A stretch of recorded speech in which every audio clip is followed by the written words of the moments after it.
जय Hind defence aspirants. पिछले हफ्ते हमने आपसे जिक्र किया था ऑल अबाउट पैरा ट्रूपर्स और आज के इस वीडियो में हम आपको बताएंगे राजपूत रेजिमेंट के बारे में। तो आइए शुरू करते हैं आज का ये video with the Rajput regiment. Rajput regiment is the infantry regiment of the Indian army. तो आइए जानते हैं इसकी शुरुआत कहां से हुई। सालों पहले आज के समय का राजस्थान और इससे जुड़े उत्तरी पश्चिमी इलाके राजपूताना कहलाते थे और यहीं पे बसते थे राजपूत। राजपूत का मतलब हुआ राजा का बेटा, जो कि पुराने समय में क्षत्रिय धर्म निभाते थे। क्षत्रियों का काम अपने लोगों और अपनी मातृभूमि की रक्षा करना था। काल विजय राजपूती, क्षत्रिय अमर सिंह और पृथ्वीराज का नाम तो आपने सुना ही होगा। राजपूतों की ताकत को समझने के लिए इस बात से अंदाजा लगाया जा सकता है कि ये वो वीर योद्धा हैं जो अपनी मिट्टी की रक्षा करने के लिए, मान सम्मान के लिए अपनी गर्दन तो कटवा सकते थे, लेकिन कभी भी सर नहीं झुकाते थे और इसके साथ ही अपने दुश्मन की गर्दन भी काट सकते थे। सिर्फ इसी बात ने ब्रिटिशों को राजपूतों की तरफ आकर्षित किया था और राजपूतों ने भी कभी भी किसी को निराश नहीं किया। इस बात से प्रभावित होकर 2 नई बटालियनों का निर्माण इसी इन्फेंट्री से बंगाल नेटिव इन्फेंट्री के अंदर किया गया। ये बटालियन मौजूदा समय में आधी राजपूत है, जो कि भारतीय सेना का एक बहुत ही मजबूत अंग है।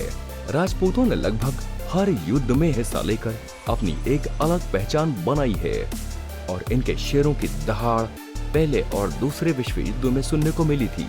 खासकर दूसरे विश्व युद्ध में बर्मा अभियान से लेकर इजिप्ट, इथियोपिया, हांगकांग, अल्मेनिया के रेगिस्तान में दुश्मनों को तबाह करके रख दिया था। भारत की आजादी के समय इस रेजिमेंट में 50% की भारी संख्या में पंजाबी और बंगाली मुस्लिम सैनिक हुआ करते थे।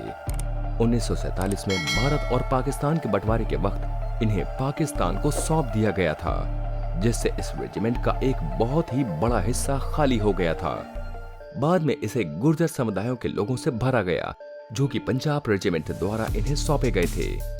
इनकी पहली बटालियन ने दिल्ली के युद्ध में इंपीरियल कोर्ट में मराठों की मौजूदा शक्ति को तोड़कर रख दिया था और ये वही रेजिमेंट है जिसने टीपू सुल्तान के पिता हैदर अली से युद्ध कॉन्टोलोर जीता था। और तभी से इनकी इस बहादुरी भरे कारनामे के लिए विपरीत दिशा में 2 कटारों का इनका राज्य चिन्ह बनाकर दर्शाया गया है, जो कि आज भी राजपूत रेजिमेंट का इंसिग्निया है, जिसे आज भी इनके परचम में देखा जा सकता है। जनरल हैरी हेलन राजपूतों की काबिलियत से बाखूबी वाकिफ थे और दूसरे विश्व युद्ध के दौरान उन्होंने इनकी कमान भी संभाली थी और उनका पसंदीदा नंबर 7 होने की वजह से आजादी से पहले सभी राजपूत रेजिमेंट के सिपाहियों के नाम के पहले नंबर 7 लगा होता था, जिसे बाद में भारतीय सेना में शामिल करने के बाद 7 हटाकर सिर्फ राजपूत रेजिमेंट कर दिया गया था। 1965 हो या 1971, इन शेरदिल राजपूतों ने आसमान से बरसती बारूदी आग के बीच दोनों ही युद्धों में पाकिस्तान के दांत खट्टे कर दिए थे। वर्षों से असंभव की परिभाषा बदलते हुए इन राजपूतों ने न जाने कितनी ही बहादुरी की गाथाओं को लिखा है। भारतीय सेना की इस राजपूत रेजिमेंट का रेजिमेंटल सेंटर है फतेहगढ़, उत्तर प्रदेश में। ये भारत की सेना का एक ऐसा सैनिक दल है जिसमें प्राथमिक रूप से राजपूत, अहीर, गुर्जर, बंगाली जैसी लोगों की जातियों से बनाया गया है। सेकेंड वर्ल्ड वॉर के दौर में इसमें 50% राजपूत और 50% मुस्लिम राजपूतों की भागीदारी हुआ करती थी। इसकी स्थापना 1775 ईस्वी में हुई थी। इनका मोटो है सर्वत्र विजय और इनका वॉर क्राई बोल बजरंग बली की जय है। राजपूत रेजिमेंट को यूं ही खासी अवार्ड्स वाली रेजिमेंट नहीं कहा जाता है।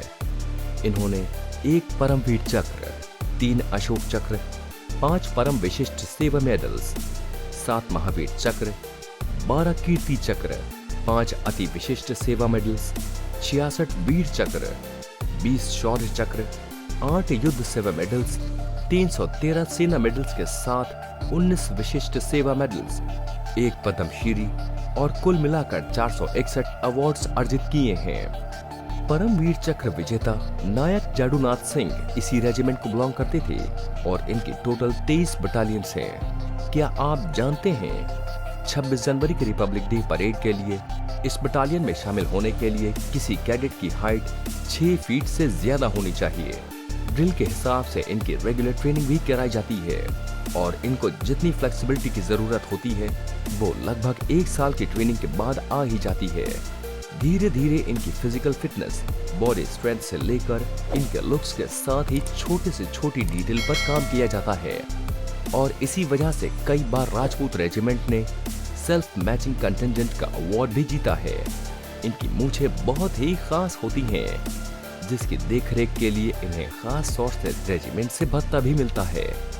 15 सितंबर को राजपूत रेजिमेंट डे को इनकी मूछों का कंपटीशन भी होता है, क्योंकि राजपूतों के लिए उनकी मूछों की अहमियत बहुत ज्यादा होती है।